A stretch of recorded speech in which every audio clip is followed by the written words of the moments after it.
ikalawang digmaang pandaigdig, ang hukbong Hapones ay nakagawa ng serye ng mga krimen sa digmaan sa mga teritoryong sinakop nila sa China, Burma at Timog Silangang Asya. Ang mga krimeng ito ay nagresulta ng milyon-milyong pagkamatay ng mga sibilyan at sundalo ng digmaan. Ang Bataan Death March ay isa sa gayong kalupitan. Binumba ng mga Hapon ang lungsod ng Davao, Clark Airfield, Baguio, Apari, Nichols Air Base at Sangley Point sa Cavite. Nawasak ang maraming eroplanong Amerikano, kaya't namayani ang mga Hapon sa himpapawid. Naging malaya sila sa pagbomba sa maraming lugar sa kapuluan na ikinabigla at ikinagimbal ng lahat. Air raid on Pearl Harbor. This is not a drill. The Japanese are attacking us. Go, go, go, soldiers, move!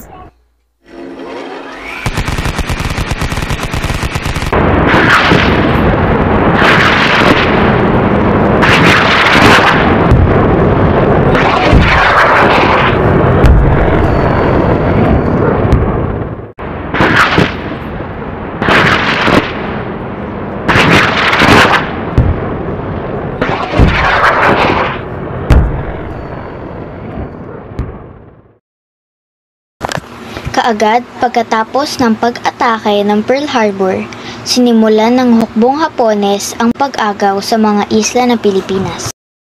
Dahil desperadong sitwasyon, napilitan si Douglas MacArthur na ibalik ang War Plan Orange, ang unti-unting pag-atras ng pwersa ng mga Pilipino at Amerikano patungo sa Corregidor. We will be forced to retreat from the battle. Ang Pilipinas ay ipinaglaban ng humigit kumulang 150,000 hukbo mula sa US at Filipino armies sa ilalim ng command ni American General Douglas MacArthur.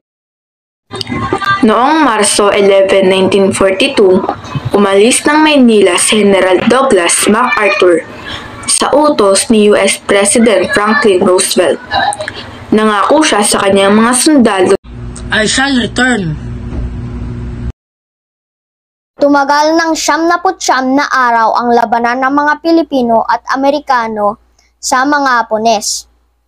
Noong Abril 9, 1942 ay napilitan sumuko ang mga bihag sa mga Hapones. To avoid any more bloodshed, we are giving up.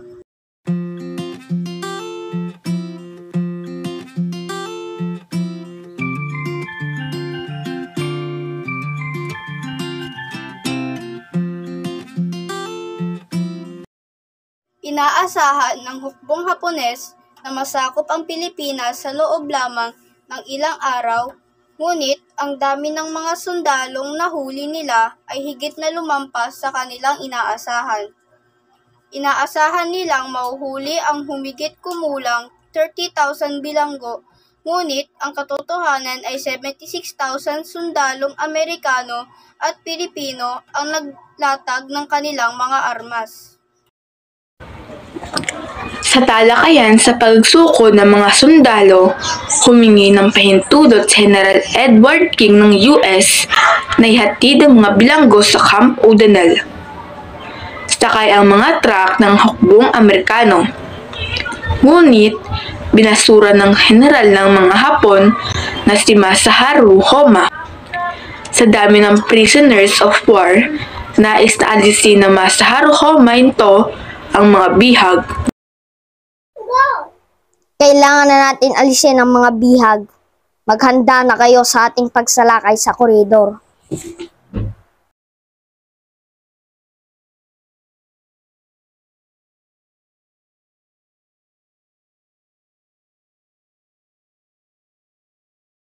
Napagpasyahan na kayong mga bihag ay maglalakad patungong Camp O'Donnell.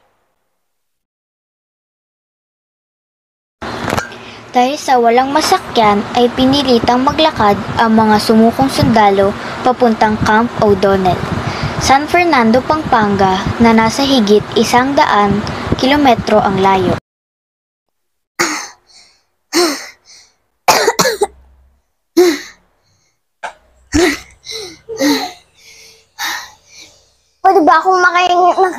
tubig man lang. Iye, shokuryo to mizuno kyoku ga fosuku shite imasu. Aruki tsuzukeru.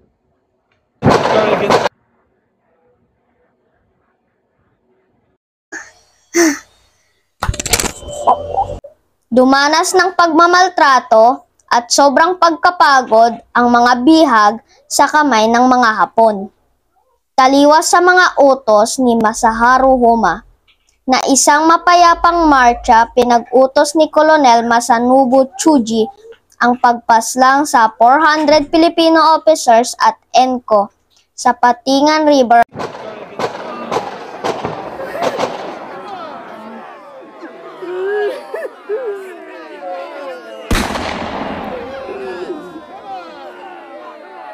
At nakilala ang pangyayaring ito na Patingan River Massacre. Pinagbabaril, sinaksak at pinugutan ng ulo ang mga Pilipinong sundalo. Nang makaabot ng San Fernando, Pampanga ang mga sundalo, isinakay sila sa siksikang tren papuntang Capas. Pinagkasya ang 100 mga bihag sa bagoon ng tren na nakadisenyo lang para sa 40 pasahero, kaya marami ang namatay nang nakatayo.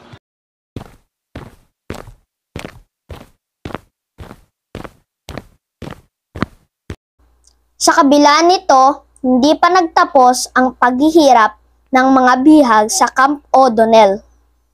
Marami ang nagkasakit ng beriberi at pellagra dahil sa kakulangan ng nutrisyon. Tinataya na nasa 20,000 Pilipino at 1,500 Amerikano ang namatay sa Campo O'Donnell. Ang Bataan Death March ay isa sa pinakanotoryos na pangyayari sa kasaysayan. Kinalala itong Japanese war crime noong World War II.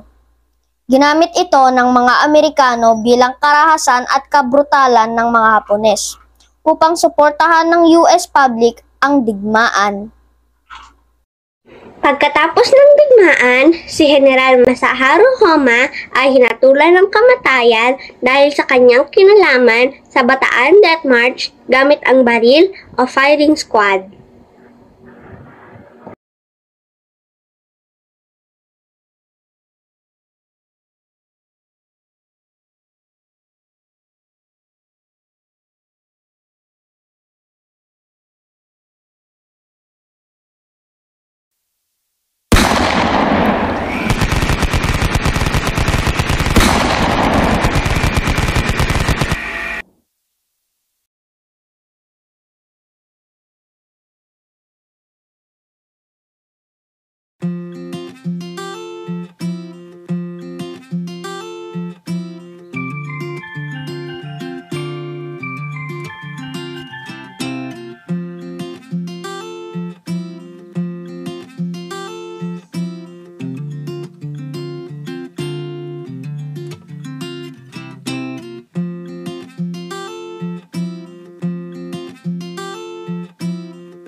The end. Thank you for watching. Video made by Group 2. Bye!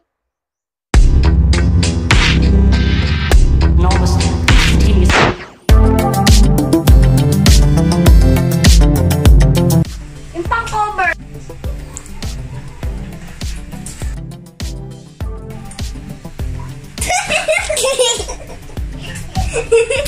Idiot! Bakit ba't matawa?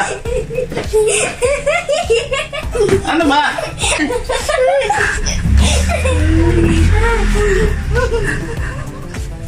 Bakit? Awang ko dyan!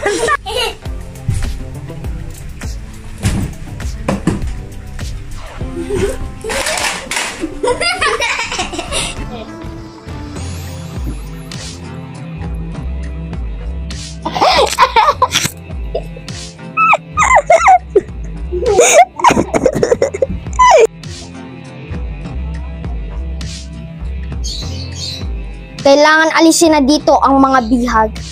Maghanda na kayo sa ating pagsalakay sa koridor. Napagpasyahan na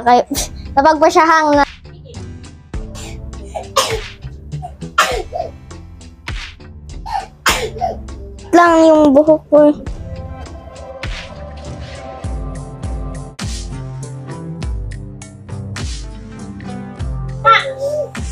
Hello? Please help! Hello!